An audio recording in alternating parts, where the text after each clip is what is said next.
saya Vivi Diasari dengan NIM 22202029093. Di sini saya akan menjelaskan beberapa surah yang ada di dalam Al-Quran yang telah saya pelajari. Materi yang pertama yaitu Quran Surah Al-Luqman ayat 13-14. Surah Luqman itu adalah surah ke-31 dalam Al-Quran. Surah ini terdiri dari 34 ayat dan termasuk golongan surah-surah Makkiyah. Nama Luqman sendiri itu diambil dari kisah tentang Luqman yang diceritakan dalam surah ini, tentang bagaimana ia mendidik anaknya. Nah, asbabun nuzul pada surah Al-Luqman ayat 13 yaitu memberikan ajaran kepada setiap umat Islam tentang materi pendidikan yang harus diajarkan kepada anak-anaknya sebagai pendidikan yang akan diterapkan pada diri anak. Nah, para sahabat merasa keberatan sebab turunnya ayat 13. Kemudian mereka mendatangi Rasulullah dan berkata, "Ya Rasulullah, siapa di antara kami yang bisa memerangi iman pada kejahatan?" Lalu Rasulullah menjawab, "Tidak seperti itu. Pernahkah kamu mendengar tentang Luqman Hakim berkata kepada anaknya, 'Putraku, janganlah bersekutu dengan Allah Subhanahu wa Ta'ala, karena mempersekutukan Allah adalah kezaliman yang besar.'"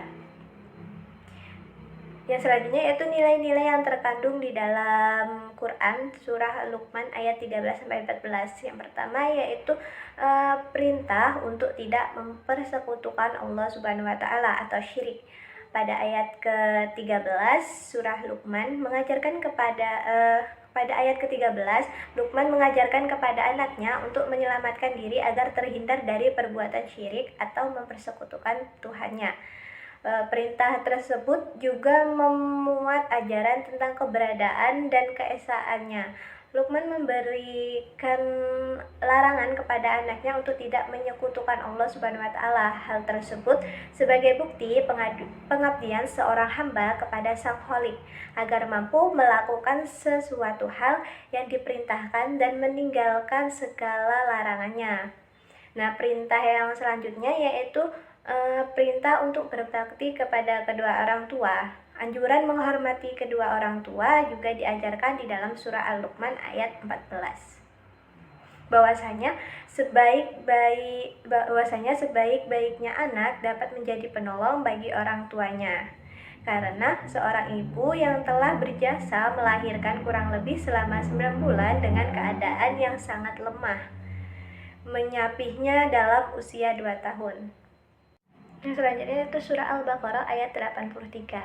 Surah Al-Baqarah terdiri atas 286 ayat dan sebagian besar diturunkan di Madinah pada permulaan tahun Hijrah, kecuali ayat 281 yang diturunkan di Mina pada Haji Wada Haji Nabi Muhammad SAW yang terakhir. Seluruh ayat surah Al-Baqarah termasuk ke dalam golongan Madaniyah dan merupakan surah yang terpanjang di antara surah-surah Al-Quran. Surah ini dinamai surah Al-Baqarah karena di dalamnya tuh disebutkan kisah penyembelihan sapi betina yang diperintahkan Allah kepada Bani Israel.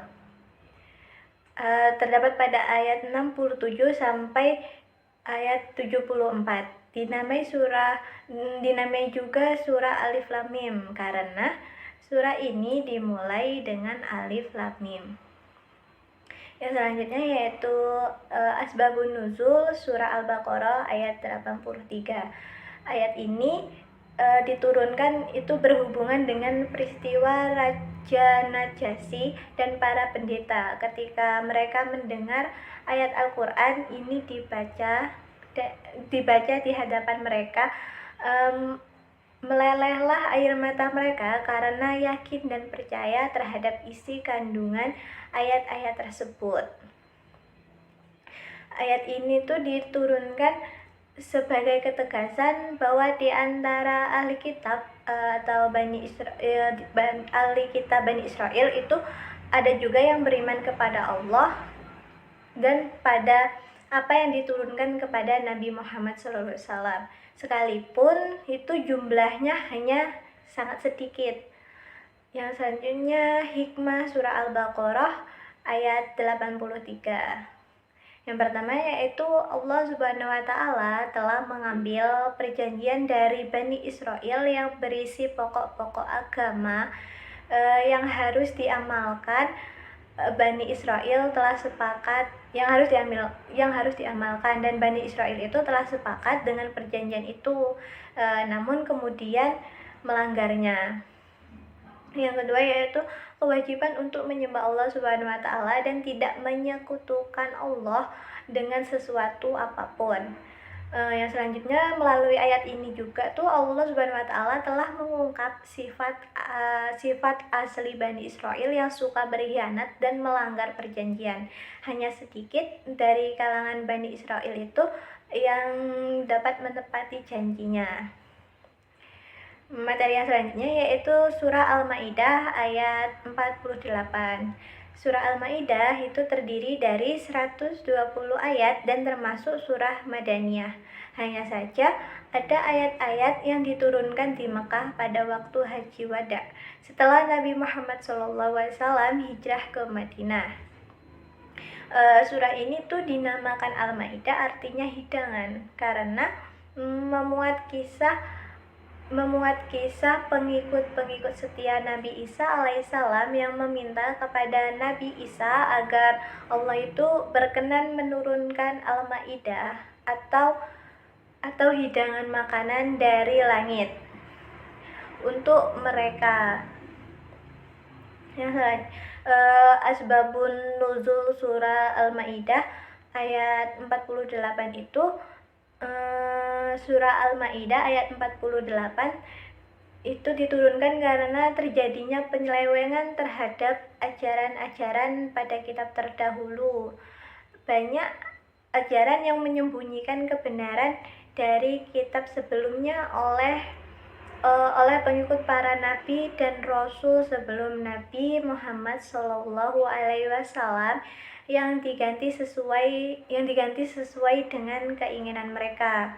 Nah, hikmah yang dapat kita ambil dari surah Al-Maidah ayat 48 ini yaitu ayat ini tuh menegaskan bahwa Al-Quran diturunkan dengan membawa kebenaran yang membenarkan kitab-kitab yang diturunkan sebelumnya seperti Zabur, Taurat, dan Injil. Hal ini menunjukkan kesinambungan wahyu Allah dan bahwa Islam telah kelanjutan dari ajaran-ajaran sebelumnya.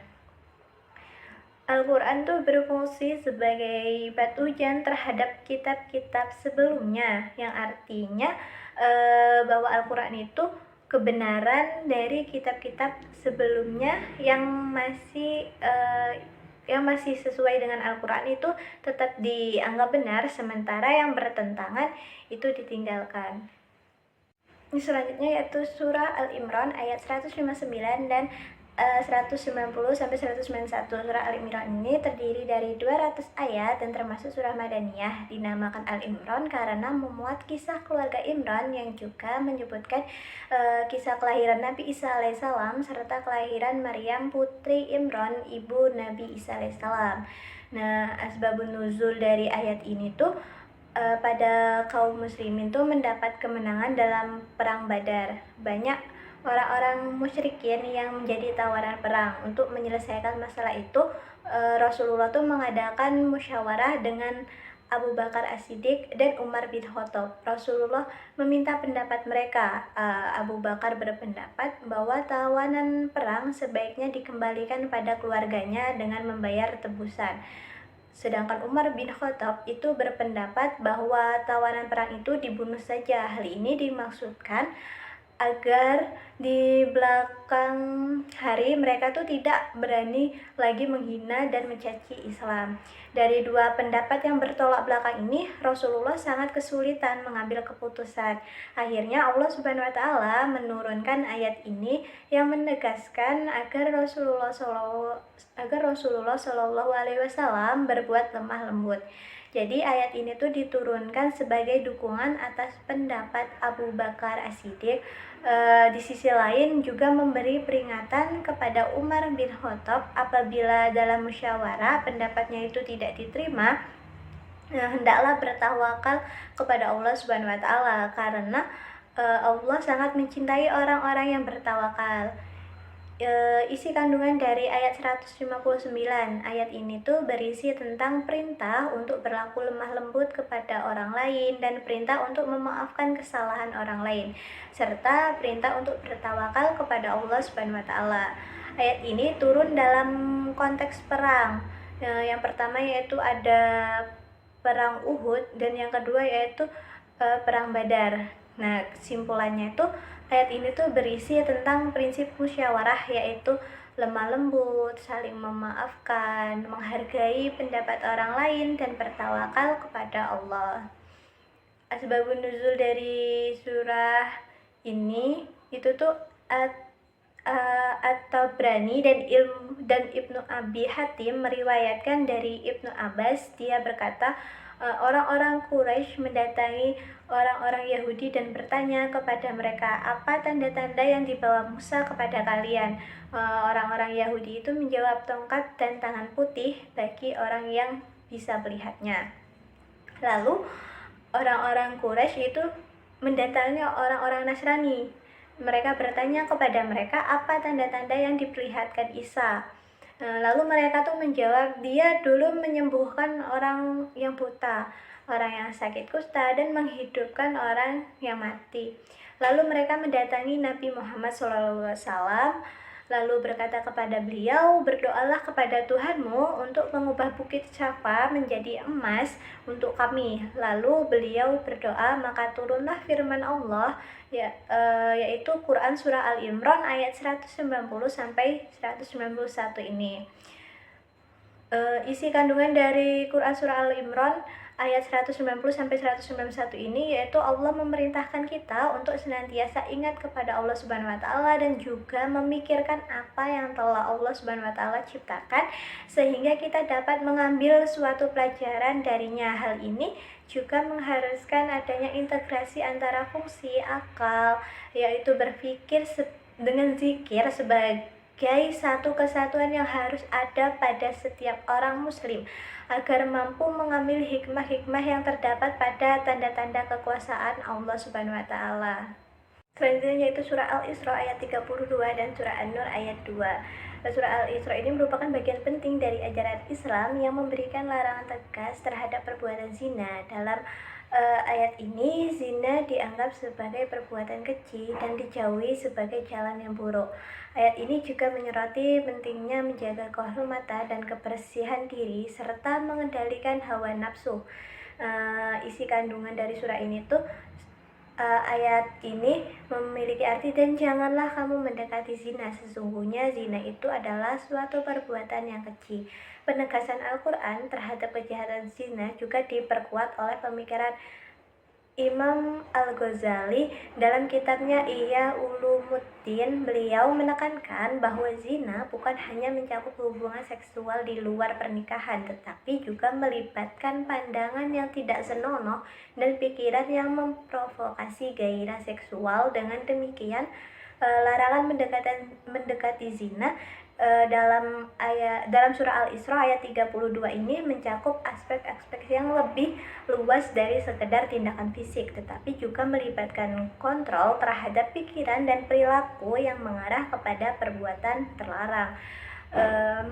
Yang selanjutnya, asbabun nuzul dari surah Al-Isra ini, turunnya ayat ini tuh diperkirakan memiliki dua riwayat utama yang memberikan pemahaman mendalam tentang konteks dan latar belakang turunnya ayat tersebut. Surah Al-Isra ayat 32 ini turun sebagai jawaban atas pertanyaan seorang sahabat Nabi SAW tentang batasan-batasan zina. Yang kedua yaitu ayat ini tuh turun ketika masyarakat Arab pada masa itu terbiasa melakukan zina dan menganggapnya sebagai hal yang wajar. Yang selanjutnya yaitu surah An-Nur ayat 2. Ayat kedua dari surah An-Nur adalah salah satu ayat Al-Quran yang mengatur hukuman bagi pelaku zina, baik yang telah menikah maupun yang belum menikah. Nah, ayat ini tuh menegaskan bahwa bagi mereka yang melakukan perbuatan zina, baik yang telah menikah maupun belum menikah, hukumannya adalah 100 kali dera dan tidak boleh mengurangi hukuman tersebut. Isi kandungan dari surah An-Nur ayat 2 ini, bagian yang pertama ayat ini tuh mengatur hukuman bagi pelaku zina yang telah menikah, yaitu mereka tuh dihukum dengan rajam, yaitu dilempari batu hingga menyebabkan kematian sebanyak 100 kali. Selain itu mereka juga dikenai hukuman pengasingan selama 1 tahun. Bagian ayat kedua itu mengatur hukuman bagi pelaku zina yang belum menikah, yaitu hukuman cambuk sebanyak 100 kali tanpa disertai pengasingan. Hukuman yang keras seperti rajam dan cambuk itu dimaksudkan untuk memberikan efek jera kepada pelaku zina serta sebagai bentuk keadilan bagi korban dan masyarakat yang terdampak pengasingan, ya, sebagai masyarakat yang terdampak. Nah, terus pengasingan itu juga berlaku sebagai upaya untuk memisahkan pelaku zina dari masyarakat dan memberikan kesempatan kepada mereka itu untuk bertobat. Dan selanjutnya yaitu asbabun nuzul dari surah An-Nur ayat 2 ini tuh merupakan respon terhadap kasus zina yang menggemparkan masyarakat Madinah pada saat itu. Kejadian tersebut tuh menimbulkan kekhawatiran dan kegelisahan dari kalangan umat muslim. Dalam konteks ini turunnya surah An-Nur ayat 2 ini dianggap sebagai wahyu yang memberikan ketegasan dan kepastian hukum bagi pelaku zina dengan adanya hukuman yang jelas dan tegas. Itu diharapkan dapat memberikan efek jera kepada pelaku zina serta mencegah terulangnya perbuatan zina di masa depan. Yang selanjutnya yaitu surah Yunus ayat 40-41 yang berarti Nabi Yunus, yang merupakan surah ke-10 dalam Al-Quran dan seluruh ayatnya itu yang berjumlah 109 masuk dalam juz ke-11. Surah Yunus ini digolongkan ke dalam surah Makkiyah karena seluruh ayatnya itu yang berjumlah 109 tersebut diturunkan sewaktu Nabi Muhammad SAW itu belum hijrah ke Madinah, terkecuali ayat 40, 94, dan 95. Ketiga ayat tersebut diturunkan setelah Nabi hijrah ke Madinah. Isi kandungan dari surah Yunus ayat 40-41 ini yang pertama yaitu mengenai dua golongan kaum musyrikin pada zaman Nabi Muhammad. Yang pertama golongan kaum musyrikin yang mempercayai Al-Quran. Yang kedua itu golongan yang tidak mempercayai sama sekali tentang Al-Quran dan terjerumus ke dalam kekafiran. Selain itu diterangkan juga hukuman bagi orang yang berbuat kerusakan di bumi. Asbabun nuzul dari ayat ini yaitu ayat ini tuh diturunkan ketika Allah Subhanahu wa taala mengutus Nabi Muhammad SAW sebagai seorang rasul dan bangsa Arab itu sebagian dari mereka tuh mengingkarinya. Yang selanjutnya yaitu surah Al-Maidah ayat 32. Surah Al-Maidah ini surah kelima di dalam Al-Quran yang terdiri dari 120 ayat. Surat ini tuh termasuk ke dalam kategori surah Madaniyah karena diturunkan di Madinah. Nama Al-Maidah itu berarti hidangan atau jamuan yang merujuk pada kisah para Hawariyun atau pengikut setia Nabi Isa kepada Allah untuk menurunkan hidangan dari langit sebagai tanda kebesaran dan bukti keimanan mereka. Isi kandungan dari ayat ini surah Al-Maidah ayat 32 ini yaitu dapat kita ambil itu larangan untuk membunuh. Allah Subhanahu wa taala melalui firman-Nya dalam surah Al-Maidah ayat 32 melarang umatnya itu untuk melakukan pembunuhan sesama manusia tanpa alasan yang dibenarkan seperti membuat kerusakan di muka bumi atau kisos atau membunuh orang lain. Dan selanjutnya yaitu perintah untuk memelihara bumi. Manusia itu diperintahkan agar tidak melakukan perbuatan yang merusak muka bumi. Sebaliknya, manusia harus menjaga lingkungan dan tidak berbuat kerusakan yang memberi dampak negatif bagi keseimbangan kehidupan di bumi. Yang selanjutnya itu asbabun nuzul dari turunnya surah Al-Maidah ayat 32 ini tuh berkaitan dengan kisah anak-anak Nabi Adam yaitu Qabil dan Habil yang ayat ini tuh turun sebagai penjelasan tentang konsekuensi dan dampak dari pembunuhan yang dilakukan oleh Qabil terhadap saudaranya Habil. Menurut riwayat, ayat ini turun setelah peristiwa pembunuhan pertama dalam sejarah manusia, yaitu yang dilakukan oleh Qabil terhadap Habil. Pembunuhan ini merupakan tindakan yang sangat tercela dan dikecam, sehingga Allah itu memberikan peringatan keras melalui ayat ini untuk menunjukkan betapa berharganya nyawa manusia. Mungkin itu saja yang dapat saya jelaskan. Saya akhiri. Wassalamualaikum warahmatullahi wabarakatuh.